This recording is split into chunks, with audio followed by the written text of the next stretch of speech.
Bienvenidos una semana más a este programa de actualidad con el que les llevamos temas que les interesan. Hablamos mucho en este espacio de economía, hablamos de la cesta de la compra, hablamos de vivienda, hablamos de pensiones, hablamos de banca, hemos hablado también hasta de bandas latinas. Hoy vamos a hacer un alto en el camino para hablar de un tema que es una gota malaya en la sociedad española, porque la gente muere con invisibilidad. Me estoy refiriendo a la violencia de género, a la violencia machista. Verán, desde el 1 de enero de 2003, en que entró en vigor en España la primera ley de violencia de género, promulgada por el gobierno de José Luis Rodríguez Zapatero, 1 de enero de 2003, hace justo ahora 20 años, ha muerto en España 1.149 mujeres a manos de sus parejas o sus exparejas, sin contar niños que han muerto por eso que se llama la violencia vicaria. Es una cifra desoladora, y es desoladora por lo siguiente: las comparaciones son odiosas, pero la banda terrorista ETA, en medio siglo de macabro accionar, mató a 850 españoles. 850 en medio siglo, 1.150 en apenas 20 años. El último ejemplo es Paloma, esta mujer que están viendo ustedes en la pantalla. Es una mujer que es contraria al estereotipo que tenemos muchos, incluidos este que les habla, de posible víctima de la violencia de género. Paloma era una empresaria de Valladolid, una mujer de éxito que se llama, y murió ella y su hija India a manos de su pareja. Una pareja que ya venía arrastrando acusaciones de maltrato de relaciones anteriores. Bueno, para hablar de toda esta historia que es compleja, como son las relaciones humanas, hoy les he traído un programa, yo creo, dos invitados, no voy a decir de lujo, pero sí gente que sabe de lo que habla.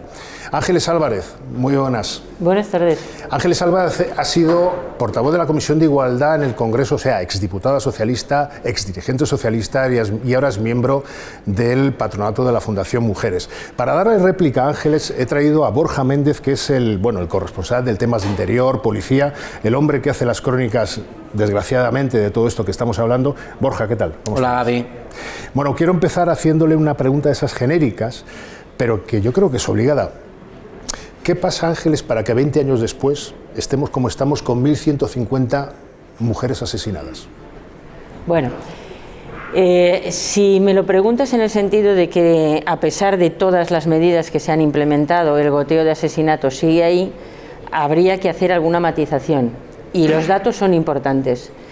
Antes de la aprobación de la ley, la media de asesinatos en este país eran de 74 al año. Y en estos momentos estamos en una media de 45 crímenes al año.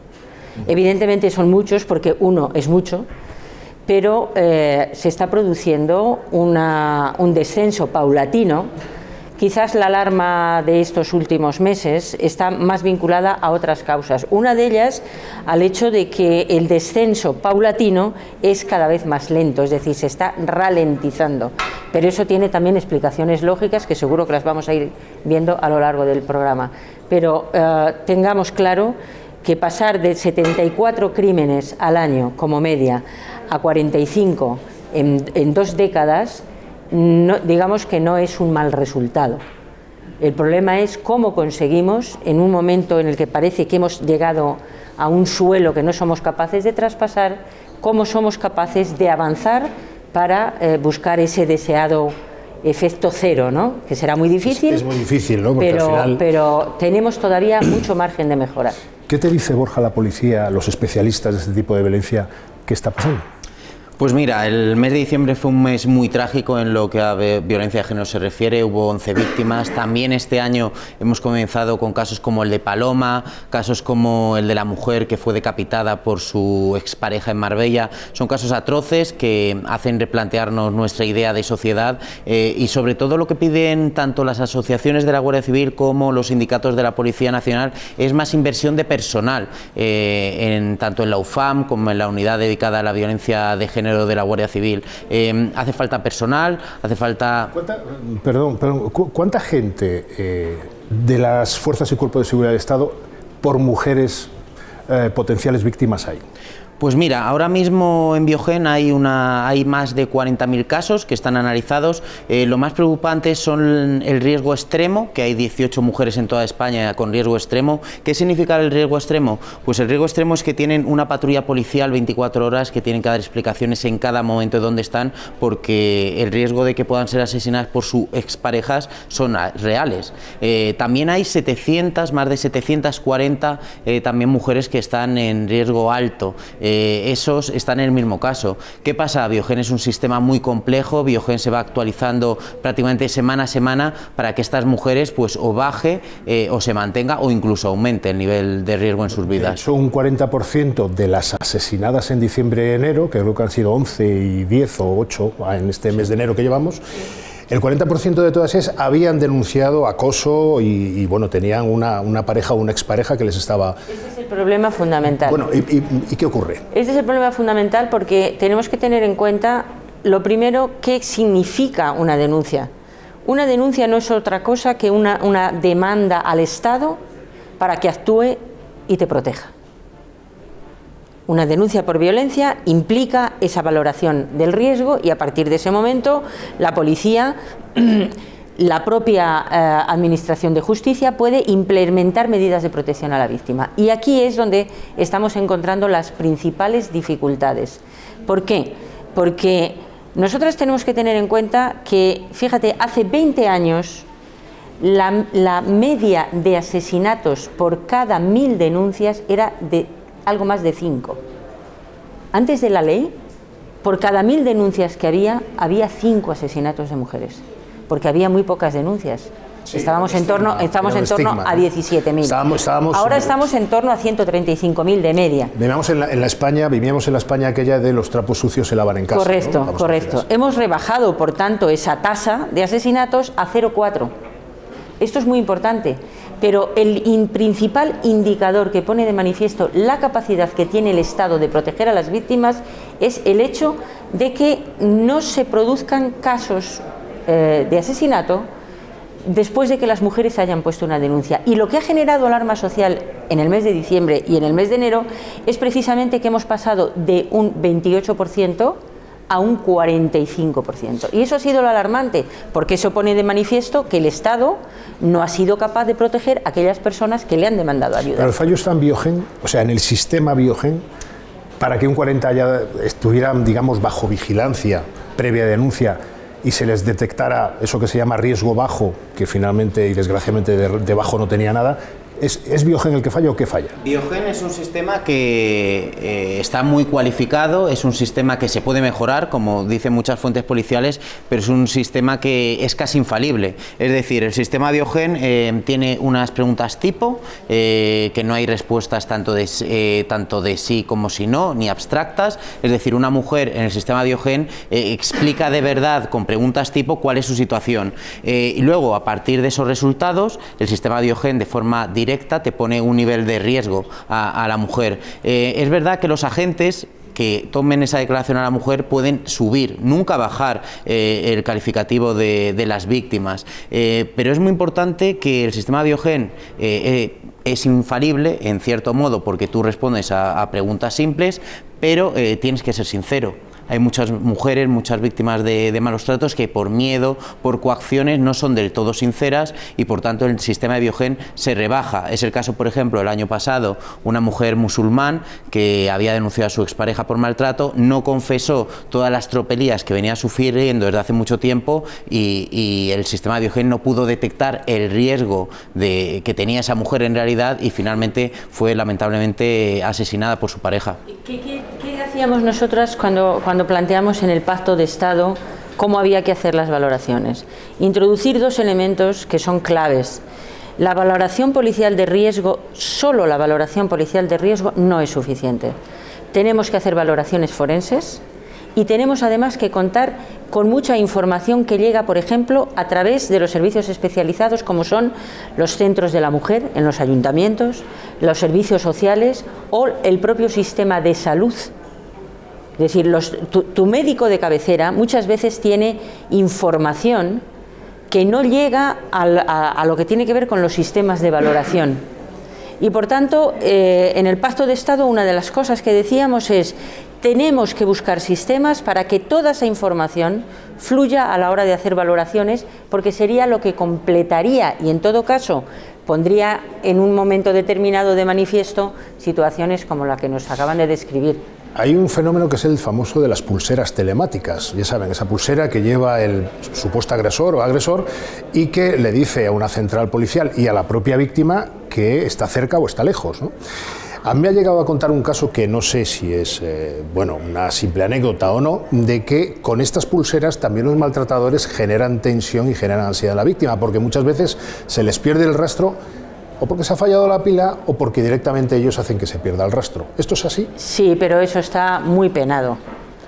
Quiero decir que evidentemente tú puedes hacer que no se cargue, puedes intentar manipularla, pero un intento de manipulación de una pulsera de esas salta una alarma inmediatamente en policía.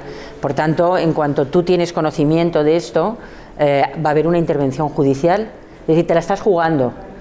Eso es así. Es cierto también que la pulsera, al llevarla a la víctima, te puede generar una cierta situación de alerta permanente, ¿no? Que no es precisamente lo más adecuado para las víctimas, pero lo más positivo de las pulseras es que salvan vidas. Y por tanto, la fiscal Soledad Cazorla utilizaba una expresión que a veces puede parecer un poco terrorífica, pero que no deberíamos de perder de vista.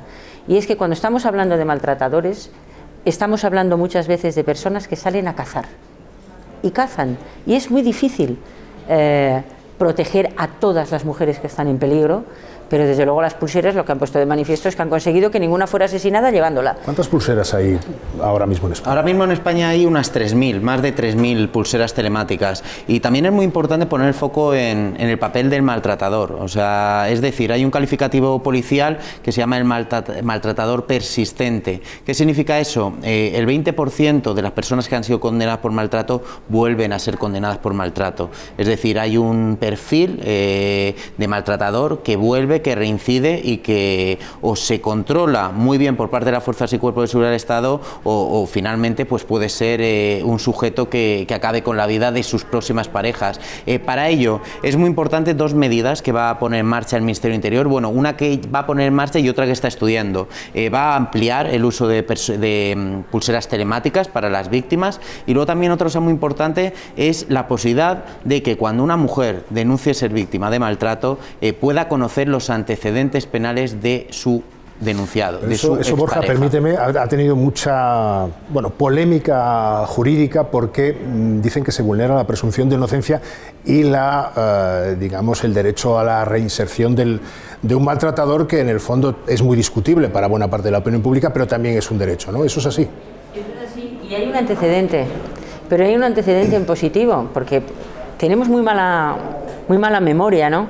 Pero la primera persona que propuso una cosa así en este país fue Bono, Pepe Bono, en Castilla-La Mancha. Seguramente lo recuerdes, la famosa lista de los maltratadores, que realmente no es una lista, es un artículo que incluye la ley de Castilla-La Mancha, el artículo 11, que dice que se hará a las Cortes un informe sobre las sentencias firmes por maltrato con autorización de la víctima, y por tanto cada año en Castilla-La Mancha hay una publicación que incluye todas esas sentencias donde aparece el nombre del penado. Todos los demás datos están borrados, pero verdaderamente después no es un documento de fácil acceso público, pero la posibilidad o la viabilidad de lo que propone el Ministerio del Interior tendría antecedentes en este caso que estoy describiendo, y que pasó, por cierto, una inspección que en su día hizo a la propia Consejería lo que hoy sería el portal de transparencia y protección de datos.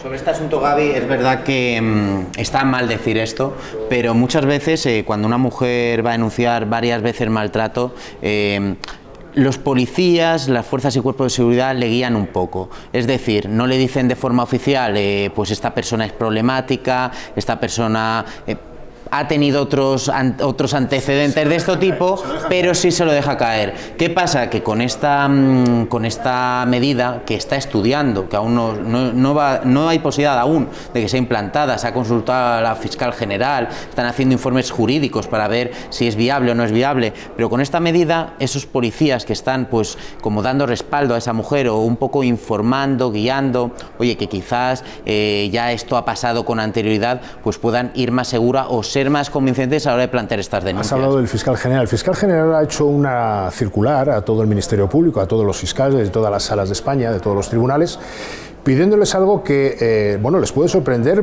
pensando que se estaba haciendo ya, pero no se hacía ya, y es que continúen todos los procesos contra cualquier maltratador, independientemente de que la víctima, esa persona que normalmente tiene eso que se llama síndrome de Estocolmo respecto al agresor, quiera seguir o no con el procedimiento.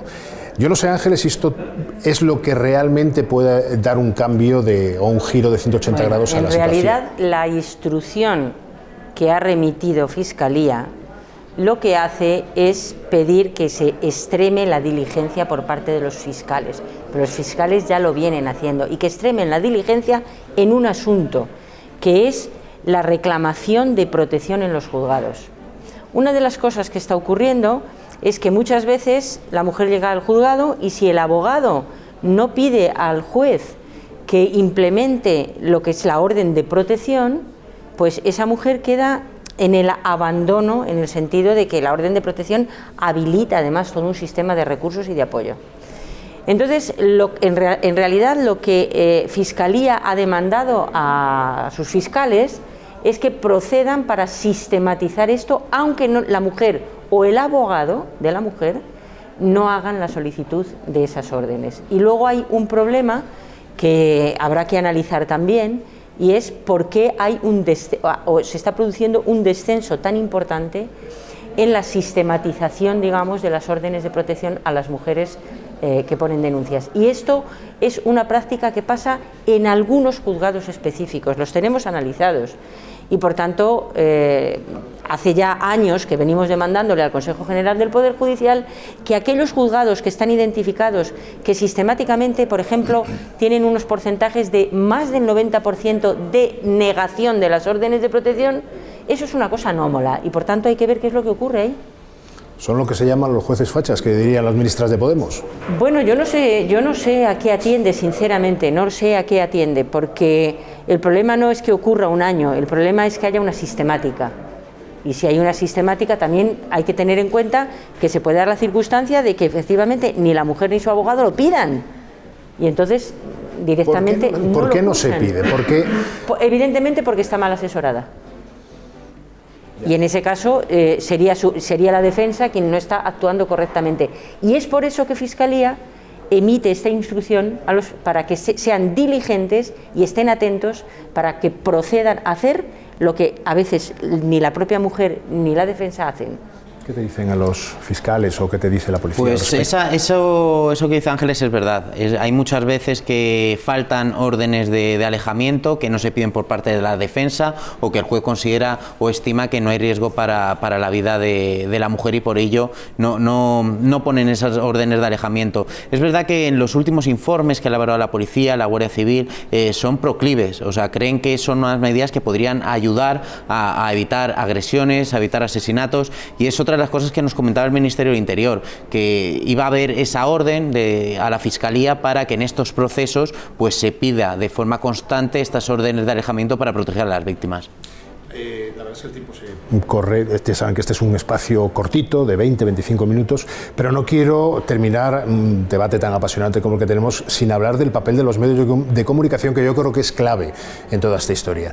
Durante muchos años hubo una especie de pacto no escrito entre los medios de comunicación para no hablar del suicidio, para, digamos, difuminarlo, decir que alguien había muerto, como si se hubiera muerto de gripe. No, se había suicidado. Yo no sé si tendremos, Ángeles, que llegar a una situación de estas, o tener otro tipo de actuación, es decir, menos espectacularidad en las coberturas. ¿Cómo ves a los medios? ¿Crees que lo estamos haciendo bien? ¿No? Mira, en los años en los que se aprobó la ley, lo que hubo fue una gran complicidad entre los medios de comunicación. Jugaron un papel pedagógico para que la gente conociera cuáles son las dinámicas de la violencia contra las mujeres, fundamental. Yo creo que ha habido un relajo en ese sentido. Hubo también mucho espectáculo con todo esto, acordaros de que, en fin, hubo incluso programas que pusieron en riesgo a víctimas, ¿no? Yo creo que los medios en España, en líneas generales, no están tratando mal la cuestión de la violencia, sin embargo, la están tratando poco. Nos come el día a día la cantidad de información que hay, etcétera, ¿no? Se ha perdido ese tipo de programa más de fondo, donde se dé pautas también a las mujeres. Para mí, los medios de comunicación y las campañas publicitarias, y sobre todo las campañas institucionales publicitarias, están fallando, bueno, pero rotundamente. Hay que dejar de decirle a las mujeres que denuncien. Las mujeres ya denuncian. Tenemos 135.000 denuncias de media. Lo que necesitamos es hacer que las mujeres entiendan cuáles son los indicadores de riesgo, qué comportamientos de su pareja predicen ese riesgo, y decirles cómo tienen que actuar ante esa predicción de riesgo. Hay que pegar un giro total. ¿Hace falta especialización en la información al respecto? Hace falta especialización y también personificación. ¿Por qué? Porque cuando hay una víctima de violencia de género, como una víctima de un asesinato, yo soy partidario en este sentido de personificar a la víctima, es decir, ponerle nombre, ponerle apellidos, no para estigmatizar a la víctima, sino para que otras mujeres se sientan conscientes de que, igual que ellas a lo mejor están sufriendo en silencio este tipo de actos, otras lo sufrieron y acabaron siendo asesinadas. Yo creo que es muy importante ese papel de contar toda la vida, todos los sufrimientos. Contar también historias de superación. De superación, también. Las dos también. cosas. Y de mujeres supervivientes. De superación se cuentan pocas. Se cuentan pocas. Y de mujeres supervivientes. Sobre todo es muy interesante, o resultaría muy interesante, contar la vida de esas 18 mujeres que en España están en riesgo extremo en el sistema Biogen, de cómo es su vida y de lo que han tenido que, por así decirlo, ceder en su día a día para no ser asesinadas por sus parejas. En el fondo, permitidme que haga de abogado del diablo, ¿no sería ponerlas en el punto de mira a esas 18 mujeres? ¿Más de lo que ya están? Bueno, no hace falta hacer fotos. Para contar una historia no hace falta dar datos personales muchas veces, pero me parece una propuesta muy interesante, sinceramente. Bueno, pues con la propuesta de Borja, que acepta Ángeles, nos quedamos. La verdad es que no hay tiempo para más, porque yo creo que ya me he pasado, ya me están haciendo señas de que me he pasado. Bueno, yo les veo la semana que viene. Ha sido un debate apasionante, estaríamos una hora más, como con casi todos los temas que traemos aquí. Les veo el sábado que viene. Un saludo.